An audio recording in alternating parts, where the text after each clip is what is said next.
낯선 집, 너무 조용한 사람 여러분, 혹시 이런 적 있으세요? 너무 조용한 집에 들어갔는데 그 고요함이 무섭게 느껴진 적. 사람이 사는 집인데 숨소리조차 들리지 않아서 이 안에 진짜 사람이 있는 건가 싶었던 적. 저는 그날 처음으로 그걸 느꼈습니다. 제 이름은 김영순, 올해 54입니다. 남편을 먼저 보내고 꼭 3년이 됐습니다. 부산 요양원에서 어르신들 곁을 지키며 하루하루를 버텼습니다. 슬퍼할 시간도 없었습니다. 몸을 움직이고 있어야 마음이 무너지지 않았으니까요.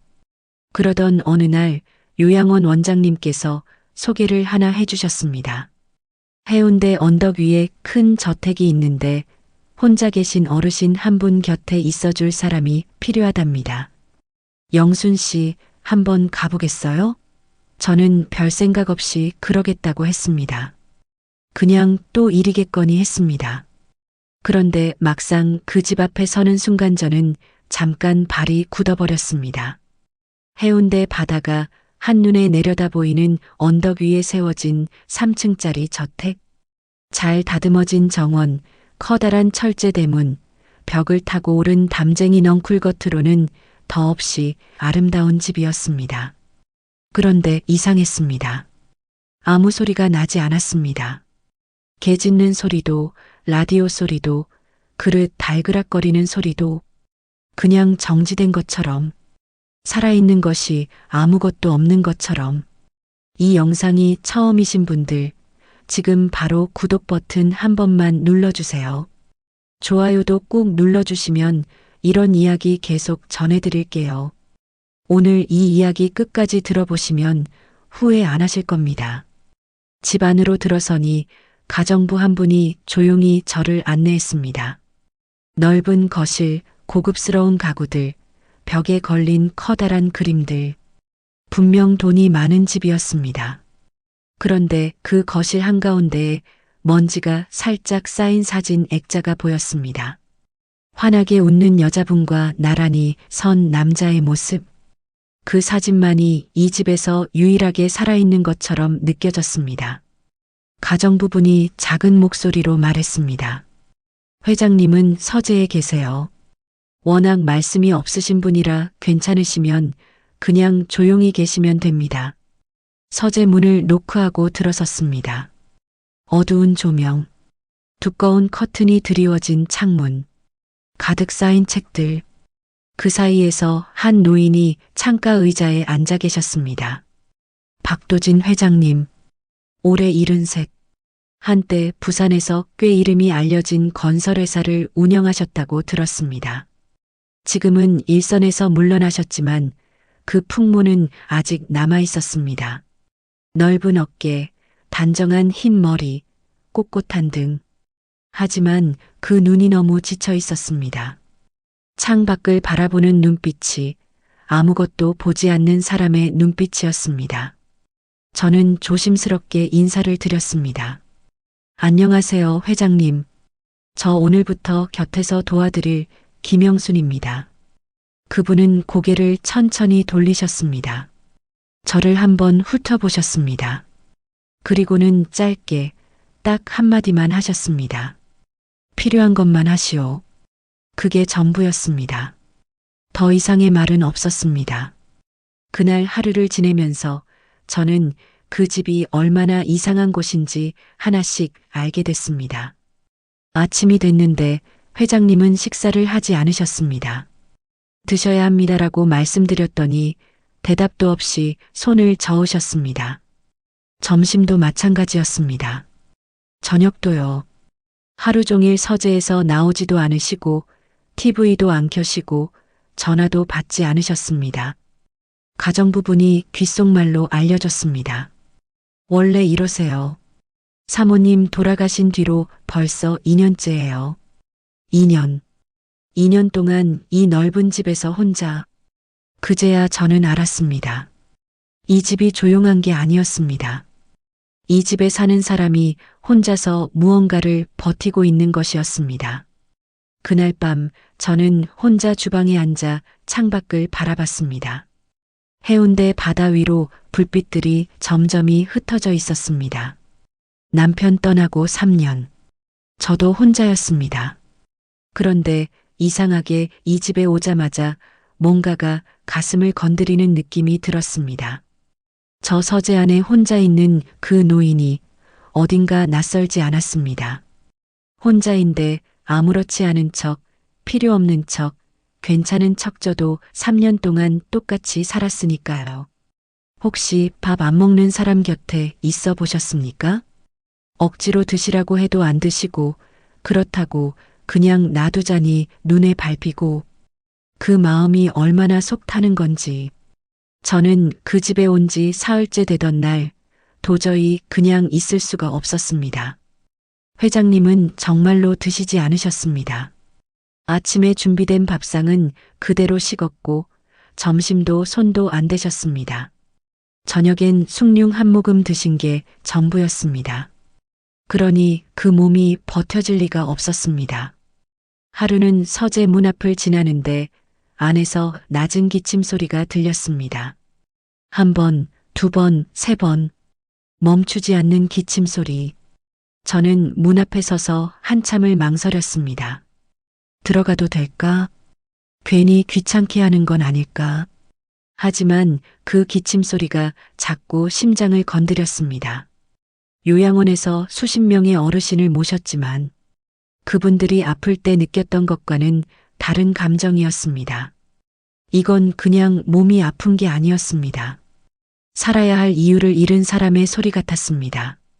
그날 밤 저는 잠을 이루지 못했습니다. 새벽 2시쯤 됐을까요? 저는 결국 일어나서 주방으로 갔습니다. 냉장고를 열었습니다. 쌀을 꺼냈습니다. 냄비를 올렸습니다. 죽을 끓이기 시작했습니다. 아무것도 거창한 게 아니었습니다. 그냥 흰죽이었습니다. 소금 한 꼬집, 참기름 한 방울. 남편이 아프던 시절 제가 매일 끓이던 그 죽이었습니다. 김이 모락모락 올라오는 걸 보면서 저는 혼자 속으로 중얼거렸습니다. 드실지 안 드실지는 모르겠지만 이것만 해드리자. 이것만. 죽이 다 됐을 때 저는 조용히 그릇에 담았습니다. 그리고 쟁반 위에 올려놓고 서재 문 앞에 살그머니 내려놓았습니다. 노크는 하지 않았습니다. 그냥 두고 제 방으로 돌아왔습니다. 사실 그날 밤은 거의 한숨도 못 잤습니다. 혹시 기분 나쁘게 생각하시면 어쩌지? 참견한다고 뭐라 하시면 어떡하지? 아침이 됐습니다. 저는 조마조마한 마음으로 서재 앞을 지나갔습니다. 그리고 멈췄습니다. 그릇이 깨끗이 비워져 있었습니다. 숟가락 하나가 단정하게 그릇 위에 얹혀 있었습니다. 저는 그 순간 왜인지 눈물이 날 것 같았습니다. 그날 이후로 저는 매일 새벽죽을 끓였습니다. 호박죽, 잣죽, 전복죽, 흰죽. 그리고 매일 아침 빈 그릇을 확인했습니다. 말은 한마디도 없었습니다. 회장님도 아무 말씀 안 하셨고 저도 아무 말 안 했습니다. 하지만 그 빈 그릇이 저한테는 충분한 대답이었습니다. 잘 먹었소. 그 말보다 더 큰 말이었습니다. 그렇게 보름쯤 지났을까요?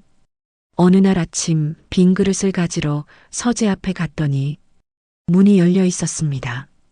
그리고 회장님이 직접 문 앞에 서 계셨습니다. 저는 깜짝 놀라 멈췄습니다. 그분도 잠깐 저를 보셨습니다. 그리고는 아주 낮은 목소리로 말씀하셨습니다. 고맙소. 딱 그 두 글자였습니다. 그런데 그 두 글자가 어떻게 그렇게 무겁던지. 그러더니 그분이 손을 내미셨습니다. 제가 들고 있던 쟁반을 받아가시려는 건가 싶어 저도 손을 내밀었습니다. 그분의 손이 제 손 위에 잠깐 얹혔습니다. 따뜻했습니다. 크고 거칠고 그런데 어딘가 아이처럼 조심스러운 손이었습니다. 그 순간 저는 이상하게 가슴이 무너졌습니다. 왜 그랬는지 저도 몰랐습니다. 그냥 손이 닿았을 뿐인데 근데 그 온기가 너무 오래됐던 겁니다. 저한테도요. 남편 떠나고 3년 동안 아무도 제 손을 이렇게 잡아준 사람이 없었습니다.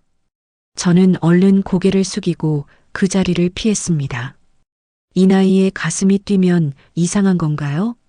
자식들 다 키우고 평생 뒷바라지만 하고 이제 남은 게 아무것도 없는 것 같은 나이에 누군가가 내 이름을 불러주는 것만으로 왜 눈물이 나는 건지 저는 그때 처음으로 그 감정을 느꼈습니다. 회장님이 달라지신 건 그 손이 닿던 날 이후부터였습니다. 아주 천천히, 조금씩 우선 밥을 드시기 시작했습니다. 죽이 아니라 진짜 밥이요. 어느 날 아침 제가 상을 차려드렸더니 처음으로 밥상 앞에 앉으셨습니다. 젓가락을 드셨습니다. 한 숟가락, 두 숟가락, 반 공기를 드셨습니다. 저는 아무 내색도 안 했습니다. 그냥 옆에 서서 조용히 있었습니다. 그런데 그분이 밥 드시다 말고 저를 한번 보셨습니다. 영순 씨, 이름을 부르셨습니다. 성도 아니고 직함도 아니고 그냥 제 이름을요. 저는 네 하고 짧게 대답했지만 가슴이 이상하게 두근거렸습니다. 그러고 나서 또 며칠이 지났습니다. 회장님은 조금씩 서재 밖으로 나오기 시작하셨습니다. 거실에서 신문을 읽기도 하시고 마당에 나가 볕을 쬐기도 하셨습니다. 그 모습을 볼 때마다 저는 마음속으로 생각했습니다. 다행이다. 그래도 살아계신다. 그냥 그뿐이었습니다. 정말로 그냥 그뿐이라고 생각했습니다. 그날 저녁은 유독 바람이 좋았습니다. 해운대 바다에서 불어오는 바람이 정원 나무들을 살랑살랑 흔들었습니다. 제가 마당 정리를 하고 있는데 회장님이 정원 벤치에 앉아 계셨습니다. 저를 보시더니 옆자리를 손으로 가리키셨습니다. 잠깐 앉지. 저는 어색하게 한켠에 걸터 앉았습니다. 한동안 아무 말 없이 바다를 바라봤습니다. 그분이 먼저 입을 여셨습니다. 아내를 먼저 보냈소. 짧은 말이었습니다. 하지만 그 말이 얼마나 무거운지 저는 알았습니다. 저도 그 무게를 3년째 들고 살고 있었으니까요. 저는 가만히 있다가 저도 모르게 입이 열렸습니다. 저도 남편을 먼저 보냈어요. 마지막 인사도 못했어요. 말하고 나서 후회했습니다. 괜히 제 사정을 꺼낸 것 같아서요. 그런데 그분이 저를 보셨습니다. 그리고 조용히 말씀하셨습니다. 우린 같은 사람이구만. 그 말이 이상하게 오래 남았습니다. 같은 사람. 평생 살면서 누군가가 저한테 그 말을 한 적이 없었습니다. 남편도 자식도 친구도 다들 위로는 해줬지만 같다고는 하지 않았습니다. 그런데 처음 만난 이 노인이 말도 없던 이분이 우린 같은 사람이라고 했습니다. 그날 밤 저는 이불을 끌어당기고 한참을 생각했습니다. 이게 뭔가 싶었습니다. 가슴이 뜨거워지는 이 느낌이 뭔가 싶었습니다. 설마, 아니겠지. 말도 안 돼. 저는 애써 잠을 청했습니다. 하지만 그 이후로 우리는 조금씩 이야기를 나눴습니다. 저녁마다 정원 벤치에 나란히 앉았습니다. 회장님은 젊었을 때 이야기를 해주셨습니다. 맨손으로 시작해서 회사를 키우던 시절, 아내와 처음 만나던 날, 아들이 태어나던 날, 저도 이야기를 했습니다. 시장에서 생선 팔던 어머니 이야기, 남편이 아프기 전 함께 다녔던 바닷가 이야기, 제가 처음 간병일을 시작하던 날 이야기, 서로 대단한 이야기도 아니었습니다. 그냥 각자 살아온 이야기였습니다. 그런데 이상하게 그 시간이 기다려졌습니다. 저녁이 되면 자꾸 정원 쪽을 봤습니다.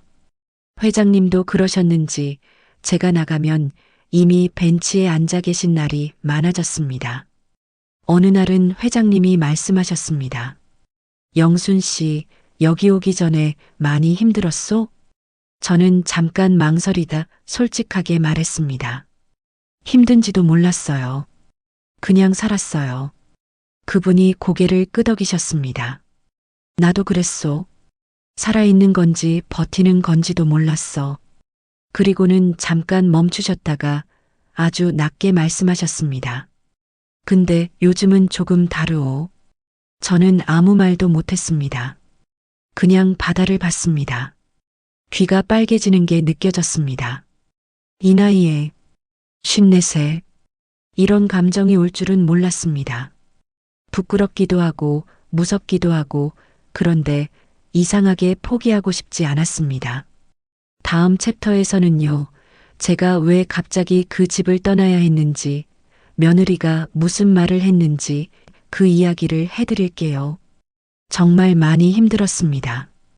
여러분, 행복한 게 죄가 되는 세상이 있습니다. 아무 잘못도 없는데 내 처지를 알라는 말 한마디에 모든 게 무너지는 그런 순간이요. 저는 그날 그 말을 들었습니다. 며느리가 처음 그 집에 온 건 제가 들어간 지 2달쯤 됐을 때였습니다. 키가 크고 옷을 잘 차려입은 여자였습니다. 나이는 40 중반쯤 됐을까요? 아들 내외가 서울에 산다는 건 알고 있었습니다. 그분이 현관에 들어서면서 저를 봤습니다. 딱 한 번 훑어봤습니다. 그 눈빛에 뭔가 있었습니다. 그냥 간병인을 보는 눈빛이 아니었습니다. 그날따라 회장님은 기분이 좋으셔서 점심을 같이 드시자고 하셨습니다. 저는 밥상을 차리고 슬그머니 주방으로 빠지려 했는데 회장님이 부르셨습니다. 영순 씨도 같이 앉지. 저는 괜찮다고 했지만 회장님이 고집을 부리셨습니다. 그래서 어색하게 한켠에 앉았습니다. 밥을 먹는 내내 며느리는 말이 없었습니다. 회장님이 이런저런 말씀을 하셨지만 며느리는 짧게 네 그래요 하고 대답할 뿐이었습니다. 저를 보는 눈빛이 자꾸 신경 쓰였습니다. 식사가 끝나고 회장님이 잠깐 방에 들어가셨을 때였습니다. 며느리가 저한테 왔습니다. 목소리는 낮았지만 차가웠습니다. 잠깐 얘기 좀 해요. 우리는 마당 한쪽에 섰습니다. 며느리가 말을 시작했습니다. 아버님이 요즘 많이 좋아지셨다고요? 저는 네, 다행이요라고 했습니다. 그런데 그 다음 말이 나왔습니다. 영순 씨 예전에 빚 있었죠? 남편분도 빚 남기고 돌아가셨다고요. 저는 순간 굳었습니다. 그리고 요양원 전에 다른 집에서 일하다 갑자기 그만뒀다고도 들었어요. 저는 아무 말도 못했습니다. 다 사실이었으니까요. 하지만 그걸 어떻게 알았는지, 누가 알아본 건지 몸이 떨렸습니다. 며느리가 한 걸음 더 가까이 왔습니다. 그리고 또렷하게 말했습니다. 분수를 아셔야죠. 분수.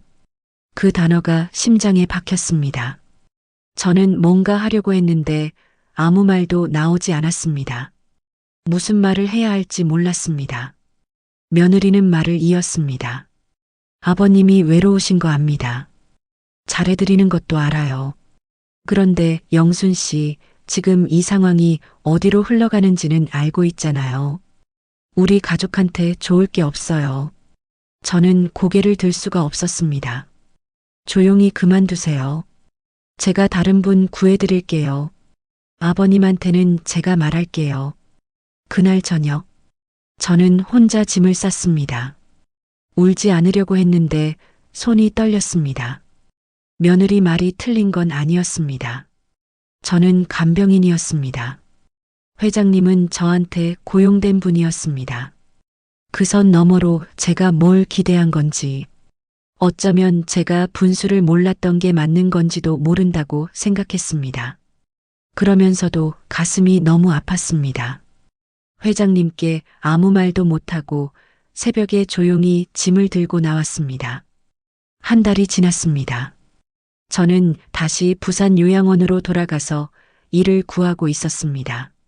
그러던 어느 날 요양원 원장님한테 전화가 왔습니다. 영순 씨, 박도진 회장님 아세요? 쓰러지셨대요. 심장이 내려앉았습니다. 입원 중이신데 식사를 안 하셨다고요. 회장님이 자꾸 영순 씨를 찾으신다고 연락이 왔어요. 그리고 또 한 가지를 알게 됐습니다. 회장님이 저 모르게 제 이름으로 작은 집을 하나 마련해 두셨다는 걸. 해운대에서 좀 떨어진 조용한 동네, 방 2개짜리 작은 집. 회장님 변호사를 통해서 등기까지 다 해두셨답니다. 제가 갑자기 떠난 날 이후에요. 그 변호사가 말해줬습니다. 회장님이 그러셨어요. 이 사람이 갈 곳은 있어야지 라고. 저는 한참을 그 자리에 서 있었습니다. 이 사람이 갈 곳은 있어야지. 그 말이 목구멍을 막았습니다. 분수를 모른 게 맞았습니다. 근데 그 분수 너머에 이런 마음이 있었습니다. 저는 다시 돌아가기로 했습니다. 며느리가 뭐라고 해도요. 여러분, 사랑하는 사람이 나를 알아보지 못한다면 어떡하시겠어요? 이름을 불러줘서 좋았는데 이제 그 입에서 내 이름이 나오지 않는다면, 눈을 마주쳤는데 그 눈에 내가 없다면, 저는 그걸 매일 겪고 있습니다. 지금 이 순간도요. 병원에서 다시 만난 회장님은 많이 야위어 계셨습니다. 하얀 병원 침대 위에 누워 계신 그 모습이 너무 작아 보여서 저는 문 앞에서 잠깐 멈췄습니다. 3층짜리 저택을 가득 채우던 그분이 이렇게 작은 사람이었나 싶어서요. 조심조심 다가갔습니다. 회장님, 그분이 눈을 뜨셨습니다. 저를 보셨습니다. 그리고 잠깐 있다가 말씀하셨습니다. 영순 씨, 그 한마디에 저는 눈물이 쏟아졌습니다. 참으려고 했는데 안 됐습니다. 회장님은 손을 들어 제 손을 잡으셨습니다. 처음처럼 따뜻한 손이었습니다. 그 뒤로 저는 병원을 매일 찾았습니다. 며느리는 처음에는 차갑게 대했습니다. 하지만 아버님이 저를 보는 날만 밥을 드신다는 걸 직접 보고 나서는 더 이상 아무 말을 하지 않았습니다. 회장님이 퇴원하시고 나서 우리는 함께 살기로 했습니다. 아들 내외는 반대했습니다. 하지만 회장님이 처음으로 단호하게 말씀하셨습니다. 내 남은 삶은 내가 결정하오. 그 말을 듣는 순간 저는 이분이 아직 충분히 살아있다고 느꼈습니다. 우리는 작은 결혼식을 올렸습니다. 하객도 몇 명 없었습니다. 드레스도 예식장도 없었습니다. 그냥 가까운 분들 앞에서 서로 손을 잡고 고개를 끄덕였습니다. 저는 그게 충분했습니다. 평생 처음으로 누군가가 저를 선택한 것 같았습니다. 일이 필요해서도 아니고 어쩔 수 없어서도 아니고 그냥 저이기 때문에. 그런데 행복은 참 빠르게 달라집니다. 결혼하고 첫 해는 정말 좋았습니다. 회장님은 자꾸 웃으셨고 저는 매일 밥을 차렸고 저녁마다 정원 벤치에 앉았습니다. 그런데 2번째 해가 되면서 작은 이상한 일들이 생기기 시작했습니다. 오늘 한 이야기를 내일 또 하셨습니다. 외출하셨다가 집을 찾지 못하시는 날이 있었습니다. 식사를 하시고 나서 아직 밥을 안 먹었다고 하셨습니다. 저는 처음에는 그냥 나이 드시면서 생기는 일이라고 생각했습니다. 그런데 병원에서 진단이 나왔습니다. 치매 초기라고. 저는 그날 집에 돌아와서 한참을 혼자 앉아 있었습니다. 무섭지 않다면 거짓말이었습니다. 기억이 사라진다는 게 어떤 건지 저는 알았습니다. 요양원에서 수없이 봤으니까요. 처음엔 작은 것들을 잊습니다. 그 다음엔 날짜를, 장소를 잊습니다. 그리고 마지막엔 사람을 잊습니다. 제가 언젠가 그분의 눈에서 지워질 것이라는 걸 저는 알았습니다. 그래도 저는 떠나지 않았습니다. 매일 아침 죽을 끓였습니다. 저녁마다 손을 잡았습니다. 같은 이야기를 처음 듣는 것처럼 들었습니다. 1달, 2달, 1년.